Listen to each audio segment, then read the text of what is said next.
Hi everyone, pause for a thumbnail because I know I'm going to forget to do this later. So this year I intended to do wrap-ups every 5 books. It's a great format so far, but I've been forgetting to do them. Therefore today I'm going to cover more than 5 books, but a couple of them are DNFs, a couple of them are for school, so I think that I'll be able to talk about them quickly enough. The last book I had in my first wrap-up was The Old Man and the Sea, and after that I picked up The Hobbit by J.R.R. Tolkien. This is the prequel to the Lord of the Rings series, which I'm sure most of you know. It's about Bilbo Baggins, who is a hobbit who has been chosen to lead this mission, and there's dwarves and elves and wizards, and it's through the land of Middle-earth on a mission to go do something that I've already forgotten. I read this because we're reading the entire Lord of the Rings trilogy in my English class, my fantasy literature class, so I figured, you know, why not begin at the beginning? And I really did want to read the books in order, so I knew that I'd have to read The Hobbit in order to get the real experience of reading everything chronologically. I ended up forgetting to read it over the Christmas break, and so I forgot to read it until literally the first couple days of the semester. I thought I would have time to just speed through it, but I got about 150 pages in and realized it's not a fast-paced book. There was no way I was going to be able to finish it, and so I DNF'd it. It did not mean that I wasn't enjoying it. I didn't want to force myself to speed read or skim for the sake of just reading a different book after it. So I decided that for now, I was just gonna put it aside. I checked it out from the school library, so I gave it back to the library and I told myself, I own this. I'll just read it in a couple of years down the road. I'm not gonna force myself to read it really quickly just because I have an agenda to read my other school assignments. Like I mentioned, we then moved on to the Big Daddy, Lord of the Rings.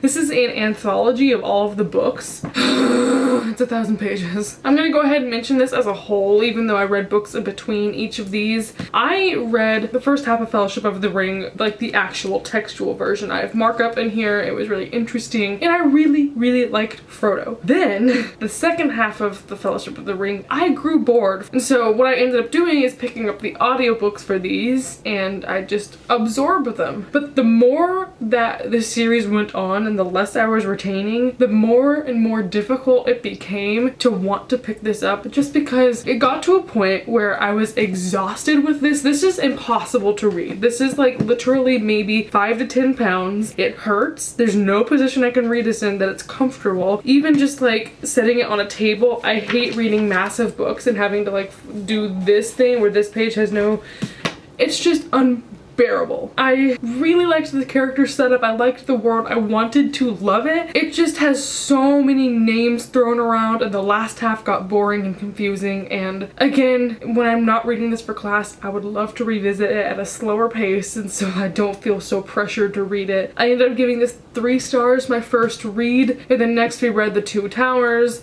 which is the sequel that I listened to the entire thing on audio and did not retain a single thing. I could tell you things that happened in the book, but only because my professor talked about them. The rest of them, I was playing apps on my phone while listening to it, but I actually could not focus on it. It just got so boring. Ended up giving The Two Towers 3 stars as well, just because I see the potential there, and I know when I reread it, I'm gonna like it. I just have no time to sit down with this book. I mean, I do. I just don't feel like it. The lighting just went away, and the only thing lighting me right now is my laptop. That's the worst. We're currently reading The Return of the King. I should say they are currently reading it because I started listening to it, then went, you know what? I'll even participate in class discussion.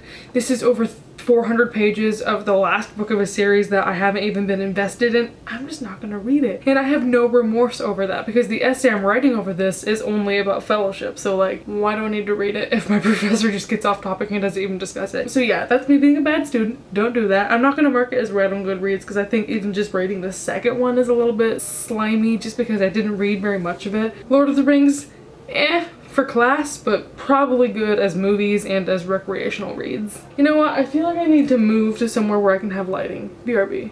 Much better. Next book I read, I also listened to an audiobook. It was Wild by Cheryl Strayed, which is a memoir about a woman who hiked the Pacific Crest Trail. I'm really wanting to get into more memoirs. I own several of them and I'm very excited to read them, but my deal is I realized listening to memoir on audio is a really great way to consume it just because it's like someone's telling it to you like a story. Whereas I used to listen to audiobooks just to pass time. I think listening to audiobooks for memoirs has been a lot better good usage of my time and also really, really enjoyable. The gist of the book is that it's this woman by herself having just recently gone through a divorce and her mother's death, and she decides she's going to hike hundreds of miles from California to Washington completely alone. And so it just talks about what she does because she's never hiked before. She obviously comes across many hardships. I thought it was an excellent story. The underlying tones of feminism in the book I thought were especially great. The fact that she's just this woman who decided, you know what, I'm gonna do this as a woman and alone, even though at that time it was pretty unheard of for a woman to be hiking alone. I thought Cheryl had an amazing voice. She was very social with everyone she met, and although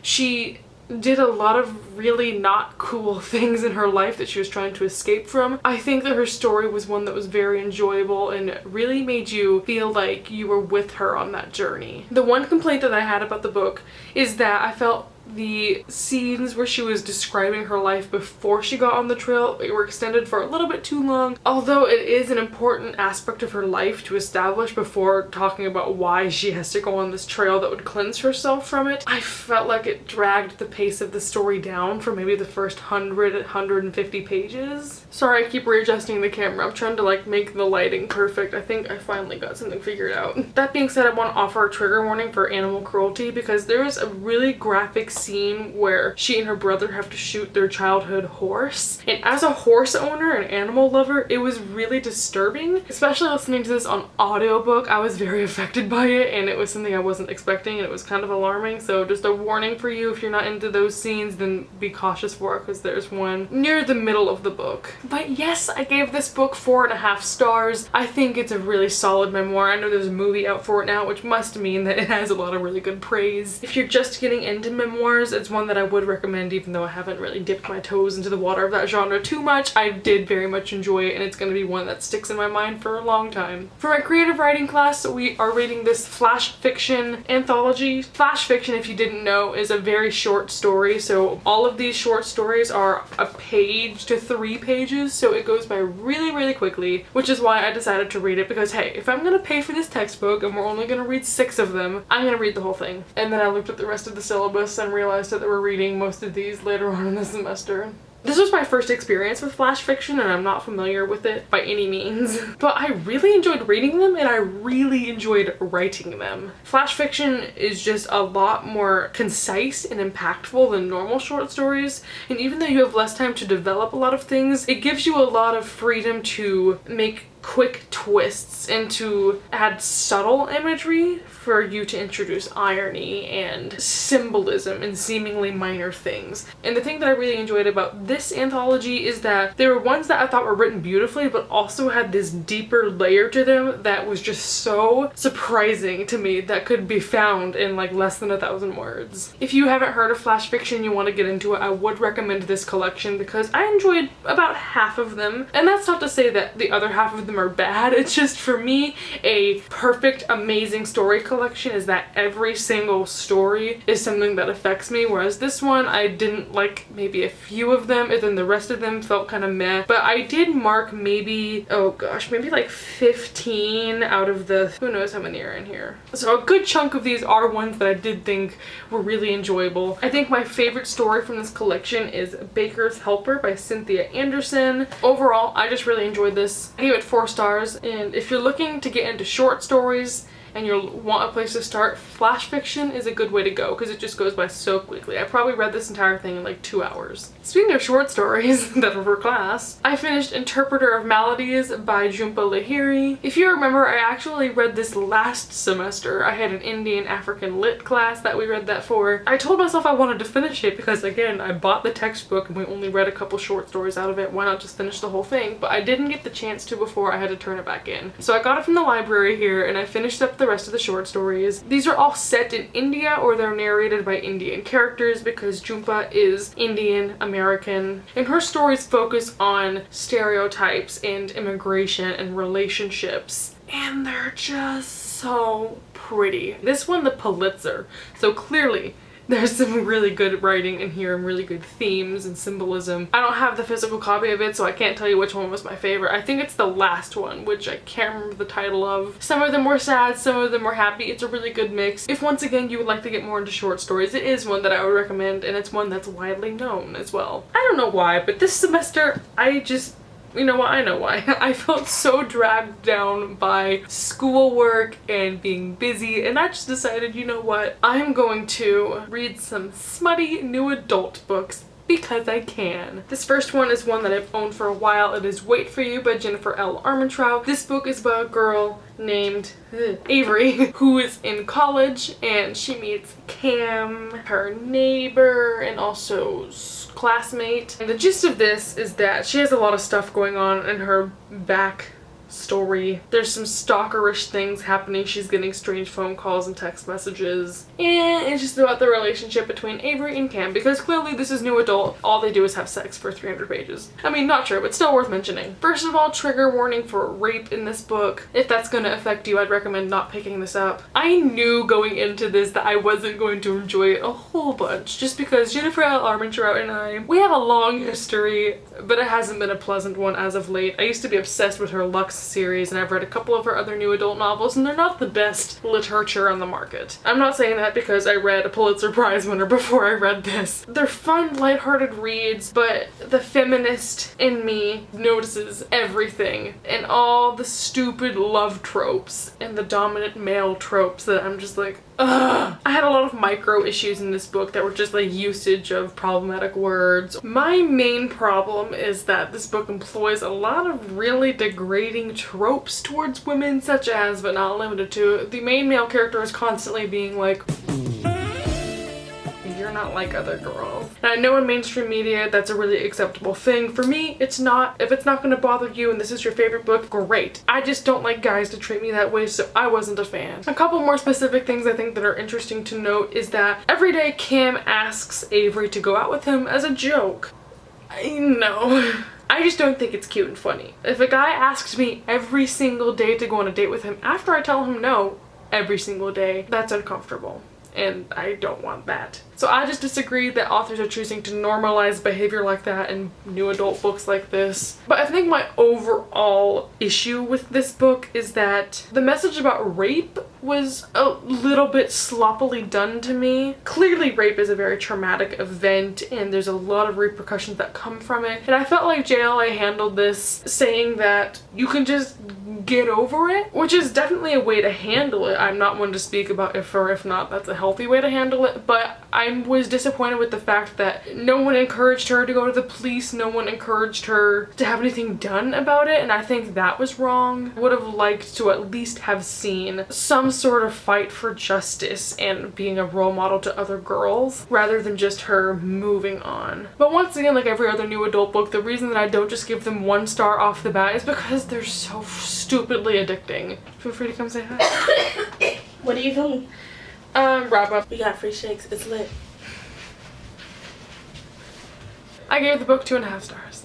And then I read one more book since I've talked to you last in my wrap up, and that was Upside Down by Leah Riley. This book's about a girl named Natalia, or they call her Talia for short, and she goes to Australia for a semester. I'm conflicted about this one. People recommended this to me because they said it's a book that is not problematic and doesn't have like gross tropes and just like harmful lines in it like other new adult books may have. I just have some like structural issues with this one. This is an Own Voices novel about a girl with OCD, and I thought that that was so cool, but obvious trigger warnings for OCD and anorexia. Before I go into what I didn't like about this, let me just preface this by saying it is a really enjoyable story. I liked the characters. I just feel like I was given a half-finished story or an unedited story. It seemed like there was so much more that I wanted and so much potential here, and I genuinely felt like I was reading someone's first draft because I wanted to be like, wait, but you needed more there and you needed to, like, I just felt like this needed so much more in it, and it definitely had room for more. This is one of the only new adult books that doesn't make me want to vomit because of how corny it is, so I do applaud it for that. A definite change from Jennifer L. Armentrout, who every other word is making stupid jokes, and this was just really mature compared to that, but also lighthearted at the same time. This book was just you could tell it had feminist vibes. It was sex positive. There was no emphasis on virginity or like male entitlement to women. There's lots of diversity in this book, such as Talia's best friend's a lesbian, and there's a character in this series who's a drag queen. You can see my ring light.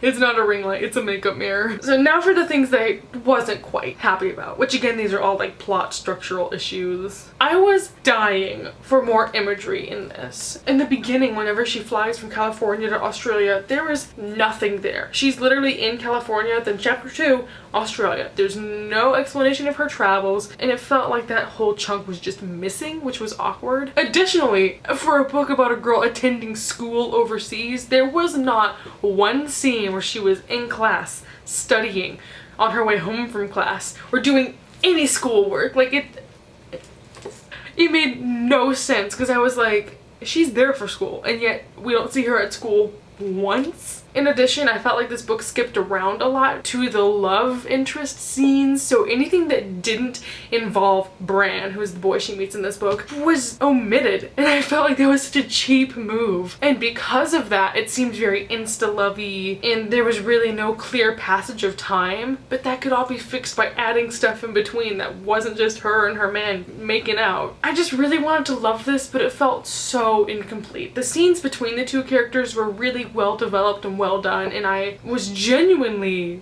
pleased with those scenes in like the most non-perverted way possible, but you know what I mean. I gave this book 3 stars just because there's such an incredible balance of things that were so good and I loved about it, but also it wasn't executed very well, and because of that I'm hesitant to pick up the next book in the series. This is an actual series, like not companion novels, continuation sequels, so I'm lit about that. That alone might just persuade me to get the next 2. Again, I gave this book 3 stars. If you're looking for some feminist new adult books, here's where to start. I'll have more later because I just bought a ton of them. So that's everything that I've read since we talked last. I will update you on the next things I read hopefully soon. Thank you all for sticking around. Hope you had a nice time, and goodbye.